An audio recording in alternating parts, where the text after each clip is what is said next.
Right. What's going on, guys? Okay, so what I'm going to try to do here is explain what I have going on. I should have looked up where I got this concept from. I cannot remember. Let's see. I don't even know that I can pronounce the first word. It's the last word. Ulterior Landestine Games.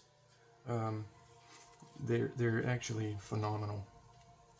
They don't hold any mechanics to the best of my knowledge, but I printed out all of them that I could find that pertained to the information that I was interested in, which is planet generation, space bars, space station generators, asteroid generators, and then I believe this is also the 200 more space opera odd situations, and then also the original 200 space opera odd situations. And what I did is I tried to create my own galaxy. But as I said on my Discord, or not my Discord, but Man Alone's Discord, it felt empty still. So then I tried to incorporate houses similar to Dune, but not quite Dune. They're missing something quite significant that makes Dune Dune, which is the spice. What I ended up doing is coming up with my own version of it. But aside from all that, this is the galaxy that we are currently in. Each one of these is a planetary system. Now, what you do with the pamphlets that I showed you is you flesh those out. There are altogether 14 planetary systems in the spiral galaxy Rainbow Veil. So if you go to, let's say, Theta Arandis, which you'll see here, Theta Arandis, TE, this is the planetary system. You can see like the asteroid belt here, different, it looks like code right now, but it signifies the name of the planet, and then also its symbol, to the best of my ability, tells what kind of planet it is. Let's see, this is CEE13, which is not fleshed out yet, which is Caledonia Epsilon Edge 13. If you go back here, Caledonia Epsilon Edge 13, it is also a forest planet, so it's entirely forest. I have, as I said, 14 of these. There's Etereka, which has a asteroid belt entirely around it, and then multiple planet types. Each one has a type of sun,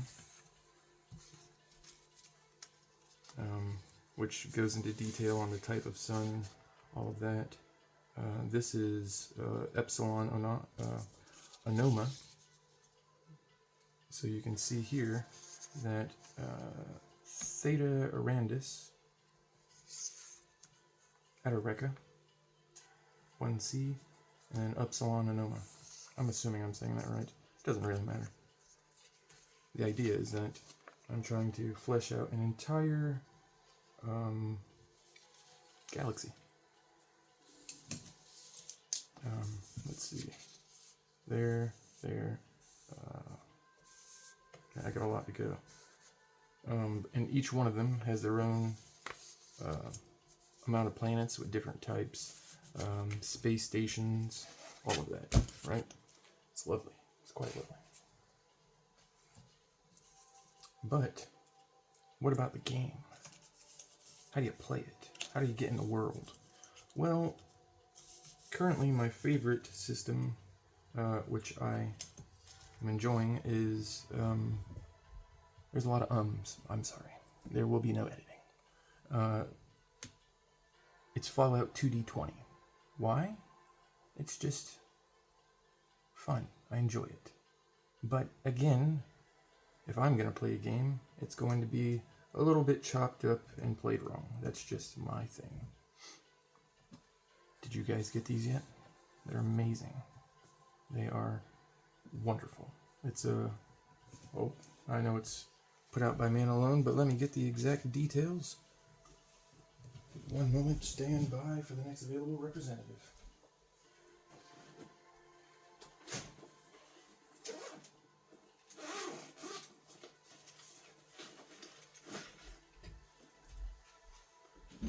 If you haven't yet, you need to go pick up Prima Materia. It's by Man Alone and Dice Nest came together and made these beautiful dies. They're quite hefty.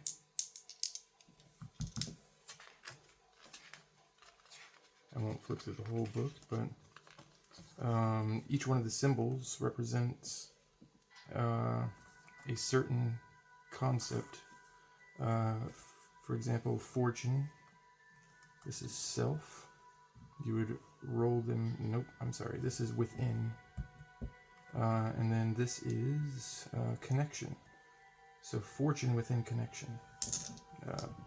I can't explain it well, but I am excited to get into it and use it in my current game.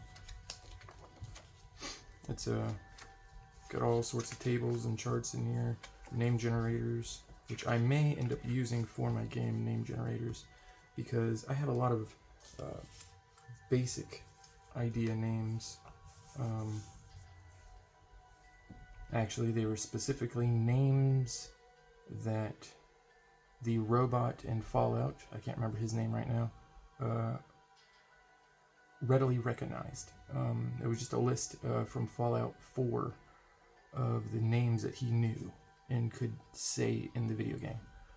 So I just took those, wrote those down. It was just easy. But let's get into the reason that I'm actually here is my mess. Now I know what you're thinking. What'd you do to your book? Everything. I did everything to my book.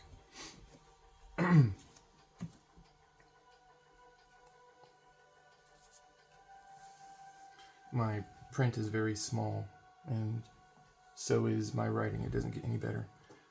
This is just basically how the game works out, how it plays, character creation guide, and a Fallout 2D20 Firefly Space Western Dune-ish thing homebrew. Yeah. It says, don't fly high, bring a Gulf Seer instead. They train for that shit. Use all Chris Silt products responsibly. And then, if you're familiar with Man Alone, which I'm sure you are, since I'm posting it in the Discord, this is one of the oracles that he generated. Thanks, Malone. It's pretty nice. And then this is from the Mythic GM emulator. It's their fate chart. Right here I have low-tech occupations for like a low-tech world.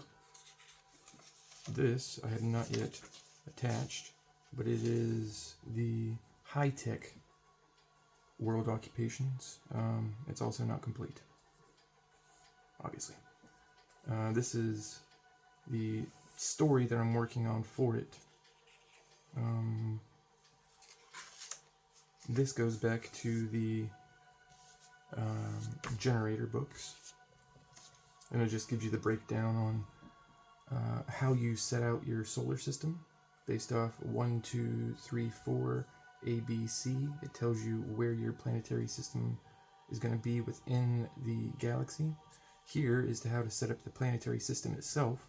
You roll a d12 for positioning, 1 through 12 on like a clock, and then a d8. So from the, I don't know if you can see it, but the outermost line is 1, 2, 3, 4, 5, 6, 7, 8. So it goes inward. And then this is for setting up the planet itself. So it's galaxy, planetary system, and then the planet.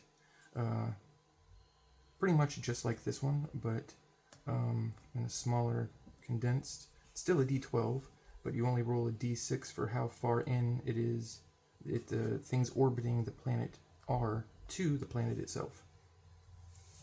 And then this is how you figure out the name of your planetary system. You roll a D24, which if you don't have, is just this. It means you'll never get a 1, but that is a D20 and a D4. Who wants alpha anyway? And then what it gives you is alpha, beta, gamma, delta, epsilon, theta, etc., all the way down through omega. And each one, in a group of 3, it tells you how far out it is from the center of the galaxy. And then you, of course, have the name for the planetary system. They're quite nice. That's the continuation of the story. Yeah, see, here's what I was working on, and then I had an idea, so I posted these, and then I went back to my story. This is a mess, but I'm really loving it. And then you have about 200 some odd pages of potential play. Potentially. Here, in the back of the book, towards the back, is the action table I have, which I simply stripped from Mythic GM Emulator. I just wrote them all out because it feels better, looks nicer. I don't have to flip through another book. This is their action and themes. This is their descriptions and focus. Here, I get into the houses of the galaxy. Now, you have House Arden, House Corvexel, or Corexel, or Croxel. It's made up. House Imperia, House Sylvain, House Draven, House Thalor, House Morath, and House Caldera. Each one of them have their own vibe and their open way of making money, but they also have a shady way of making money. Also, it talks about how they use the courtesy of shadow. And they all use the courtesy of shadow differently. What that is a way that the house has decided to stop having open crime happen. It was ruining dinner parties, more or less. That's not the best description, but that's what it was done for.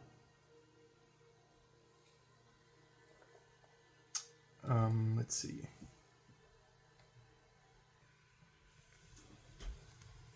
So, with each one of these houses, they have to be somewhere in the galaxy, right? Well, they are. They are somewhere in the galaxy. Let's make sure this is in shot. Okay. So, for instance, House Arden. If you go over here, it says, and I don't know why I wrote this upside down, but I did. You'll come up here to House Arden. The Honorable Wolves is what they're known as. And you'll go to their primary seat, which is Arcos, which is Chi Arcos. You can find the Chi Arcos at where? CA. So House Arden is located all the way over here, far from the center of the galaxy.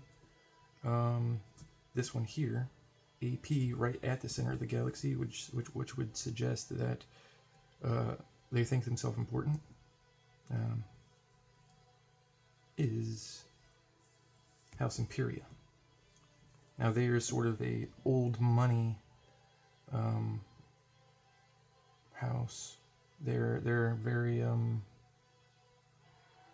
they have all of what is the police in their pocket, but they're also sick. As a family line, they're sick because of their usage of a certain substance that is harvested from the asteroid belts that are found around their, which are found around the galaxy.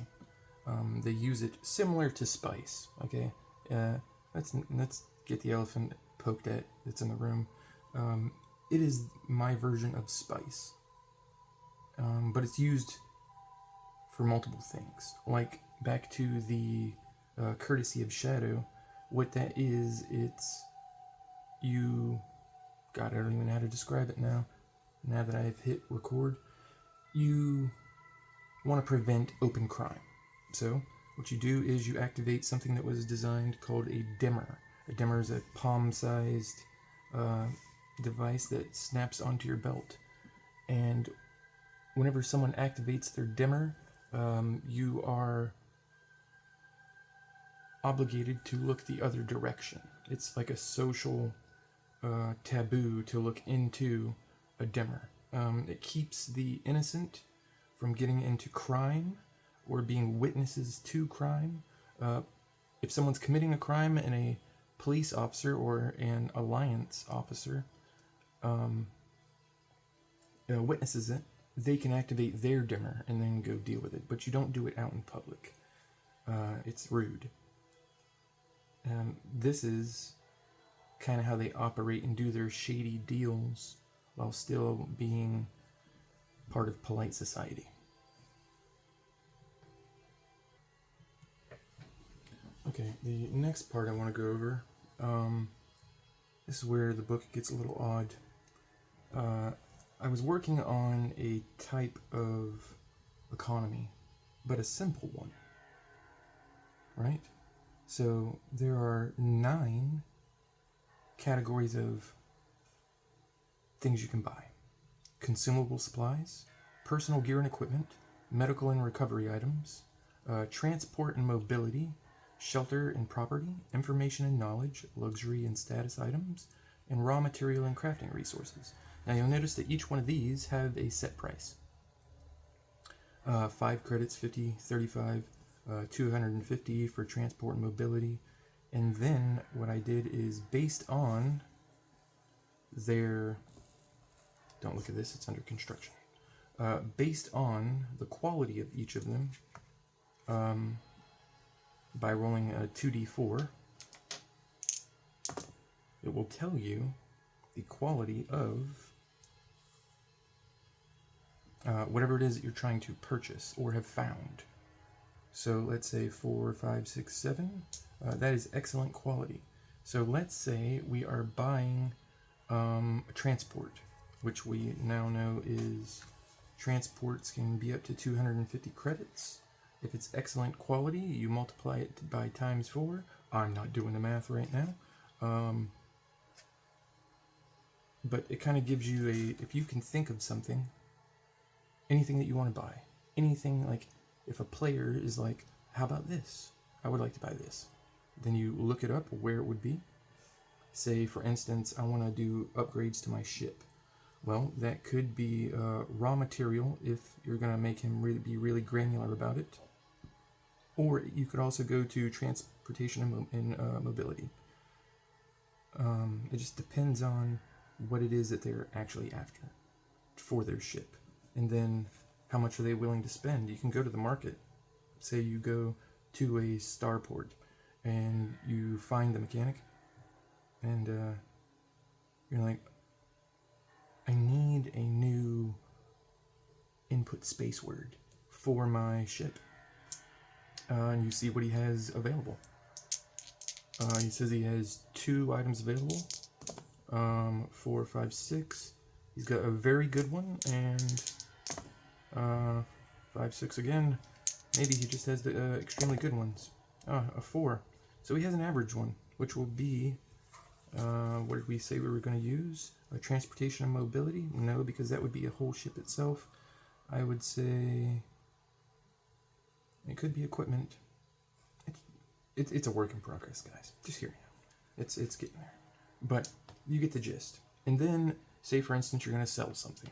Well, you have the market fluctuation, which I went back and forth on. You can see that this is covering up something. It was really granular and convoluted unnecessarily, but I just enjoyed putting the pieces together and writing, and it became a mess. But say you're going to go sell something at a market. and in one planetary system. Now maybe they're going through something, so you bought it cheap. Now you go to this new planetary system, and depending on one of the 9 categories that you're selling in, you first roll for that to see what the market's like. It could be really bad, or you could hit a gold rush and it's 100% more in price. So that's what I have there. That's what this is, and this is. For each of the 12 planet types, I believe. 1, 2, 3, 4, 5, 6, 7, 8, 9, 10, 11, 12. Yes, for each of the planet types, they have the same categories that we just went over here, and then really fine print suggestions of things that they may have, just to kind of give you that spark of what they are selling or what their sort of import-export is, right? So that's that. Let's see, moving on to what? Oh, so with the 2D20 system, your goal is to, man, sneak peek, I wasn't going to show this yet. What you do is you come up with your attributes, your special, and then you also have a certain number of skills. Say you're going to, I don't know, say small guns, right? And agility. So what you're going to do is you'll take 2d20 and you will roll them. So you add 7, then 8, 9, 10. So your goal is to roll both under 10 in order to get a success. Let's see if I can find an empty spot. That, of course, did not work as intended. So that is 2 12s, which means you did not get any success. So if you get a 19 or 20, you end up with a complication, which is what, back to where we were, which is what this is. It's just suggested complication tables for things like ship tactics, shuttle small crafts, social conversations, barter and trade, repair, engineering, asteroid mining, planetary surfaces, combat, cargo holds, piloting, space station docking, medical doctor, stealth, sneak infiltration, hacking, security systems and tech infrastructure, and crew morale. Just to give you a bit of a spark as to what might be happening. And it doesn't have to be literal, but whatever it makes you think of, then you follow that into the narrative. This is something that my 9-year-old son is trying to work on, which I'm all for. He's very into building this gun for the game.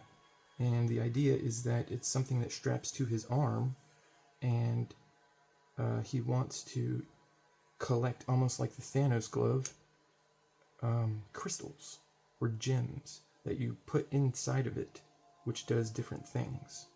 So I told him that's completely fine. We are 100% down with that. But you have to draw it out and design it. He's all for it.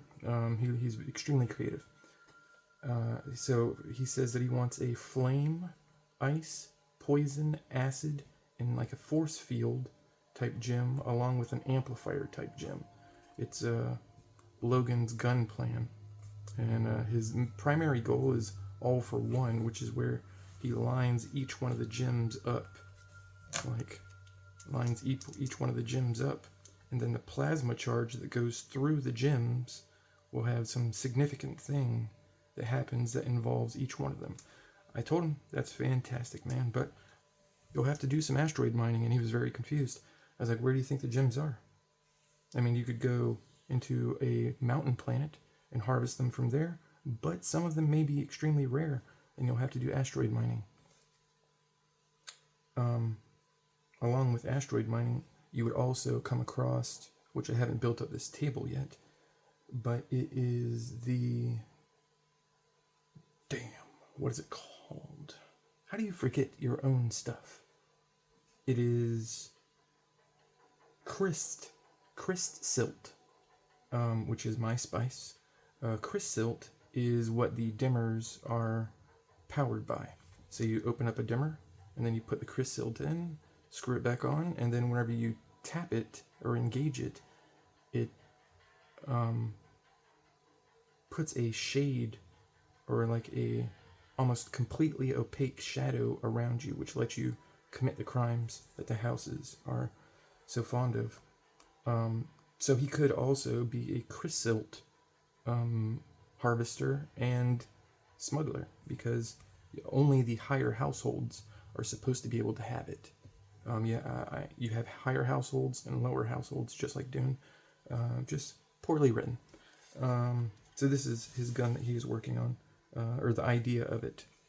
We haven't dug into it too far. Along the way, you're going to come up with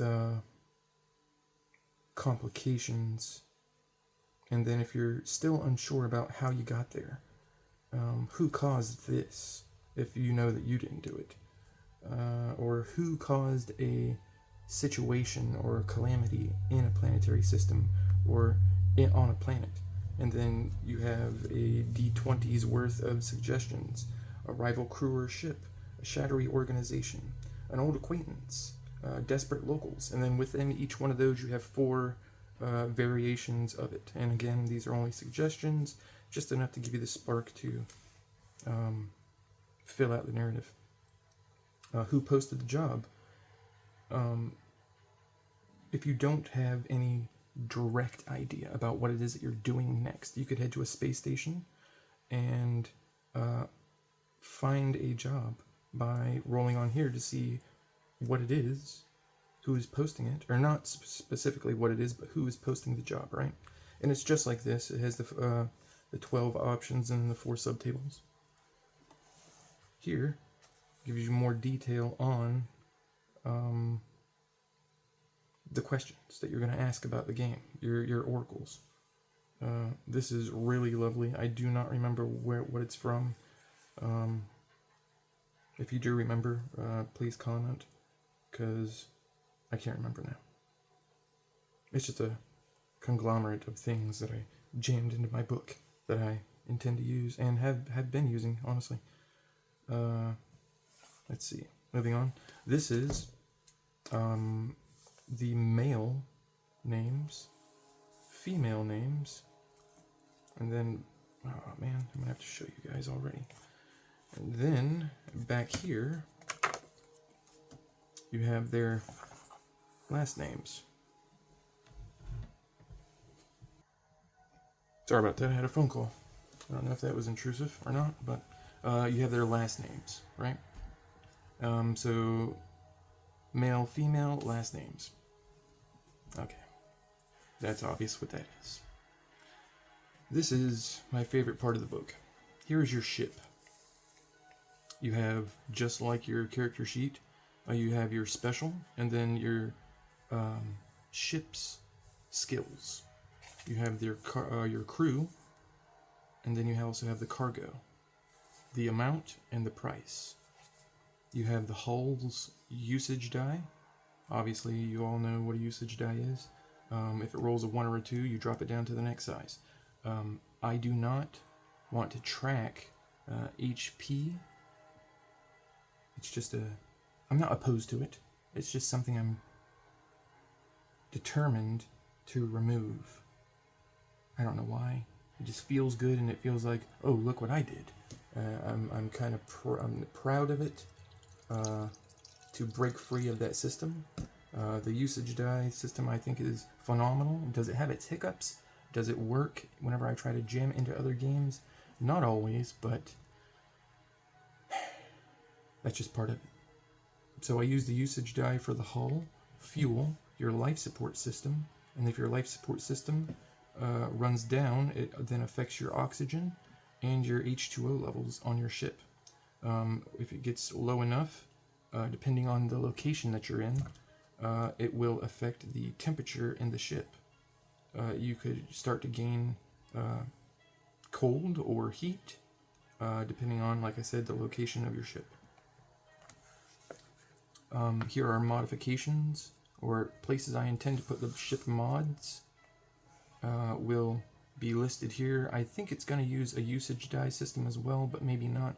It could just be tick boxes for each, or maybe like, depending on what the mod is, whenever your hull takes damage, you can roll to see what is affected or if anything is affected. And then maybe a usage die system that drops down based off which one is injured or damaged. It was really just an excuse for me to have this sliding part in my game. Okay, there's that. You've already seen, I believe, the character sheet, but a little bit more on it. Whenever you are piloting your ship, you can roll an additional d20 by using Chrysilt, in which you can have Chrysilt blood toxicity if you're not careful, which is basically just becoming addicted to spice, Chrysilt. And then whenever that happens, you can acquire addiction. Each time you gain a new level of addiction, it can take down your charisma or your strength or endurance, and then you become addicted, as it happens. As one does when they're addicted to spice or something. Here is your EVA suit, which I wasn't sure what to add to that as a maintaining the EVA suit or pressure scary thing whenever you're out doing a spacewalk. So I just went with oxygen. It's easy to do. It's a D12 to D4. Depending on each action, potentially, I'm thinking, you can roll a D12, and then if you 1 or 2, it drops down. Now, you may not run out of air, but it depends on, that's what it is. Maybe it depends on how stressed you are. Stressful situation. So then you'll have to do a intelligence or endurance check based on the thing that you're doing. If you fail it, maybe you will have to roll for your oxygen levels. Also, we're back to the usage dies for HP, your stamina, food, and water. I like the idea of not tracking weight because it's sickening. It's sickening. I don't want to track how much something weighs, and I don't want to know how much weight I can carry. So I did this, which is your inventory, because I don't know, man. I don't want to track how much I'm carrying, but if you fill this up, then that means that you have to leave something on your ship. There you go. That's that. All right, let's get to this. I suppose I can move a little bit of this out of my way. Please bear with me.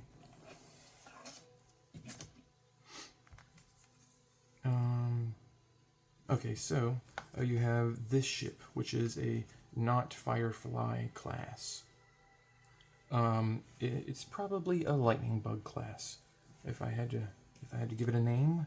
But I did write Firefly, really light.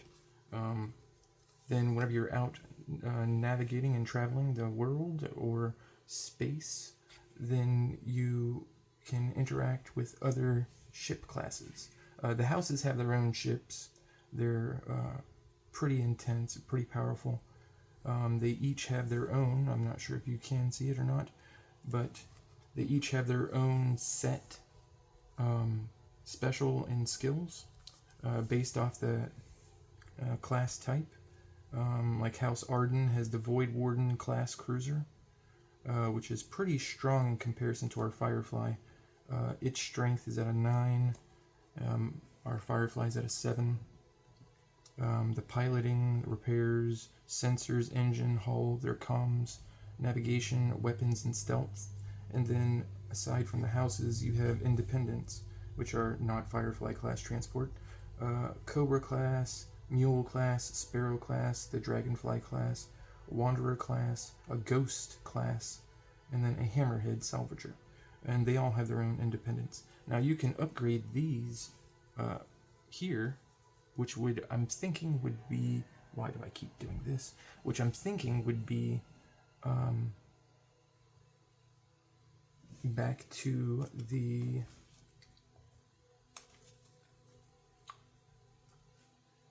conundrum that I'm in here.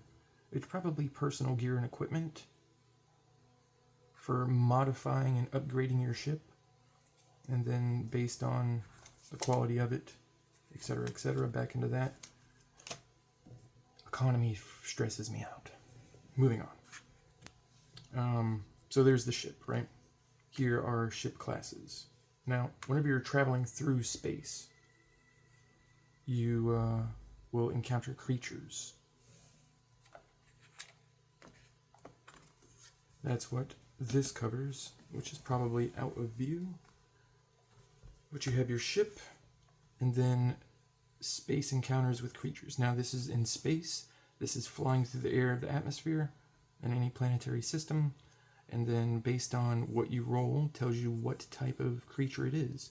Amoebas, amorphous, avian, beast, mammals, crustaceans, shelled fish, humanoids, insectoids, jellyfish, lizards, octopods, plants, rays, snakes, spiders, starfish, worms, slugs, larvae, or roll twice. It tells you their size, ultra scale, which is insanely massive. Hopefully you don't find one of those through the air of an atmosphere. And then its behavior, what it's up to. This down here tells you its distance from you. And this is for once you're on a planet. It does essentially the same thing, but fleshes out the creature a little bit more in like their behavior or how their adaptations based on the planet that they're in. And then you get a bonus. Say if it's an arid planet, you get a +5 to roll on this biochemistry table, which tells you if it's carbon, silicon-based, ammonia-based, or exotic. And then based on that one, it gives you a modifier for its body plan, which is the way it's shaped.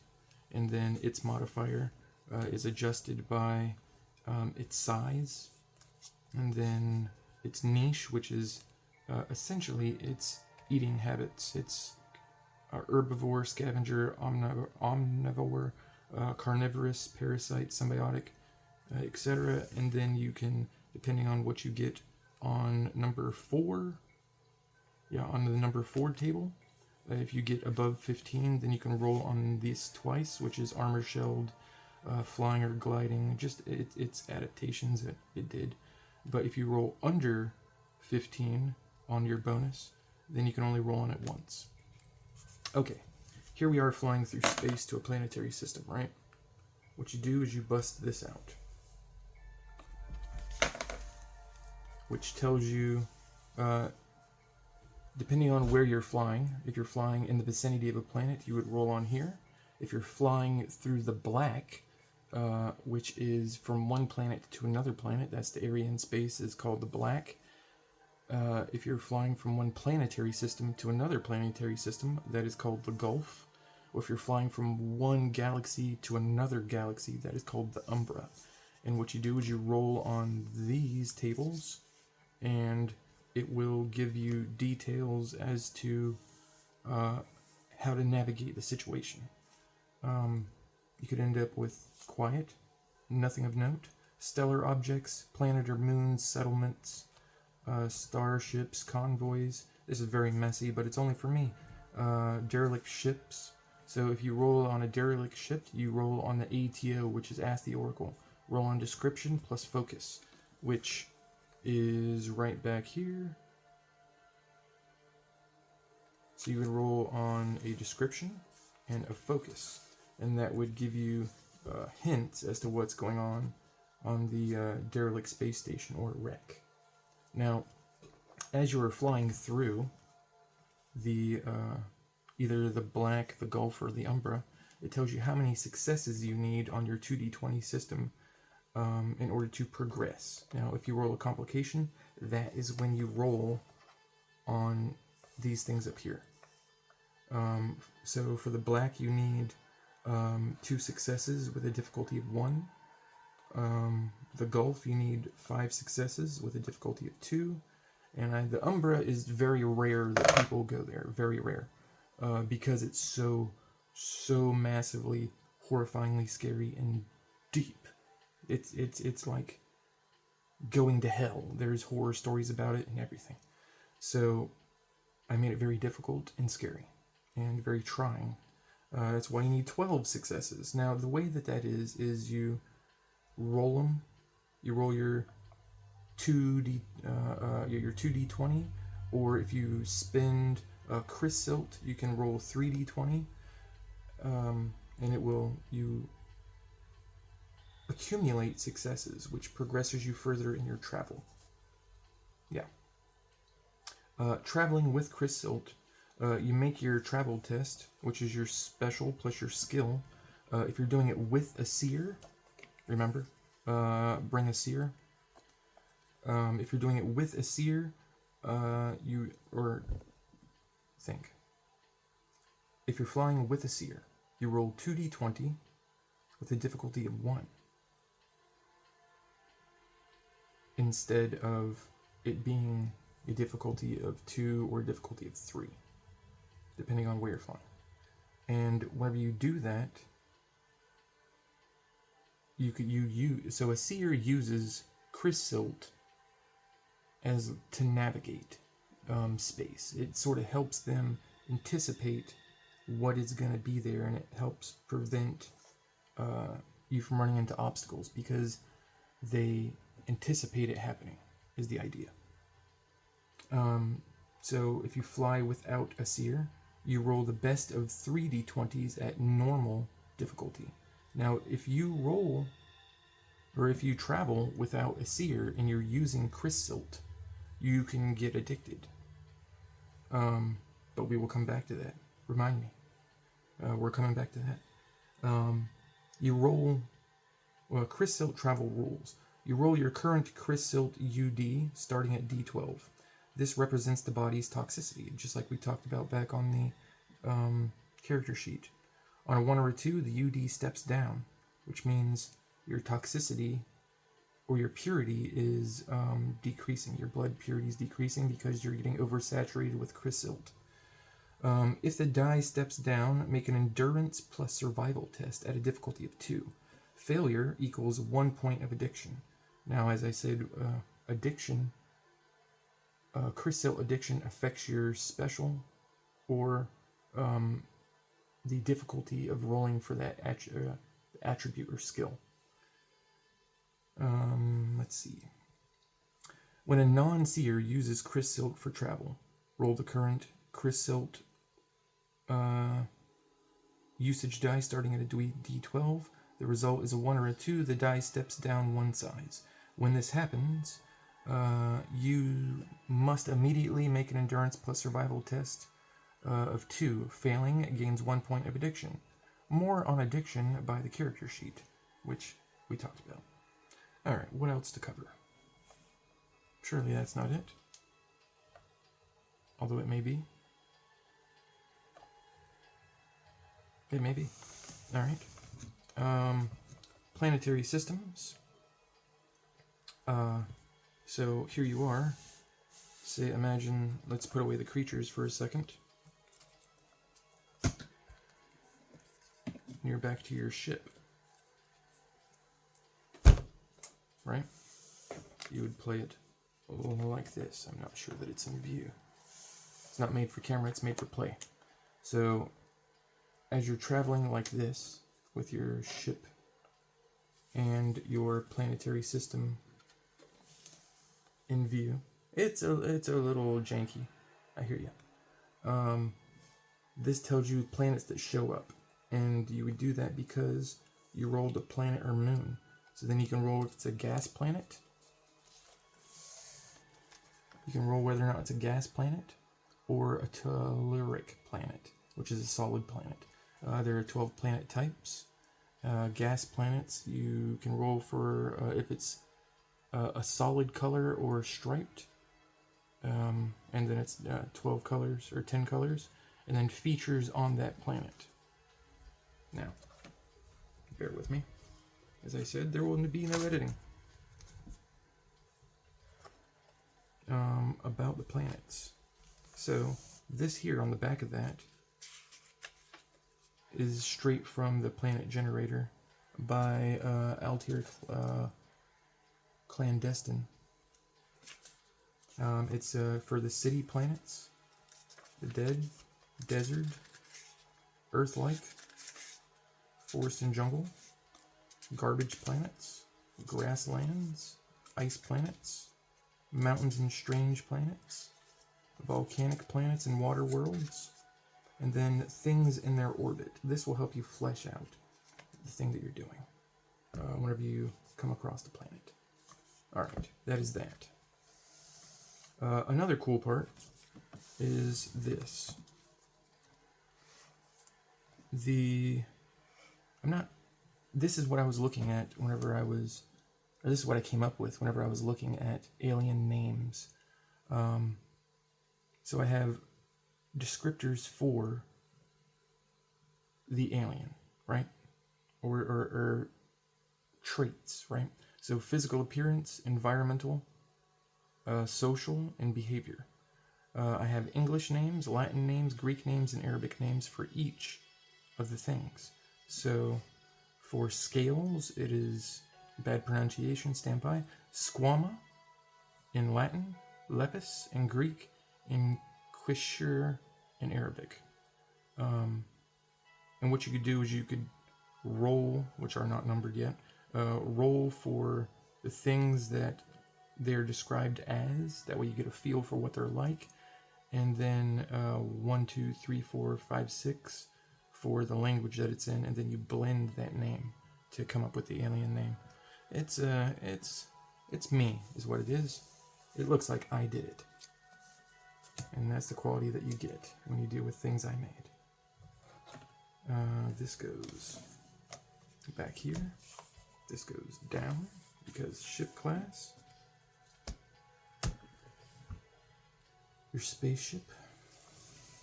Your character sheet.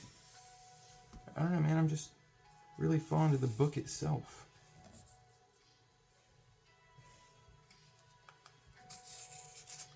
Anyway, that's what I got going on. I really didn't want it, so sometimes I had too much granularity, which this is not. Mushroom coffee. Ew. It's not granular. What's granular is this massive monster, Cepheus Universe, which I didn't want to make another game like this. I've tried it before, and it's cumbersome. And I'm not a very good reader. I'm not a very good writer. I'm not very, my vocabulary is not fantastic. So why confuse myself if you have a reading disability, right? And I'm horrible at math. I'm artistic. Artistic? Autistic? Whatever. But I didn't want to make a game that was this level of complex. So, that's what I ended up with. Was my Frankenstein-ish, Dune sorta, Fallout 2D-ish, Firefly, not Firefly game. There it is. If you have not yet picked up this game here, then you're a fool, and you should go do it. It's lovely, it's beautiful, it's very well thought out, and it's not for a space game, but I intend to use it for one. It could be for a space game. It's amazing. If you want to know more about it, go look at Man Alone, and or go look for Dice Nest. I don't words well, guys, but if you're still here, you're a damn champ, and I appreciate you. Now I'm waffling. I waffled. I'm waffling because I don't know how to end a video. I'm probably doing something like this.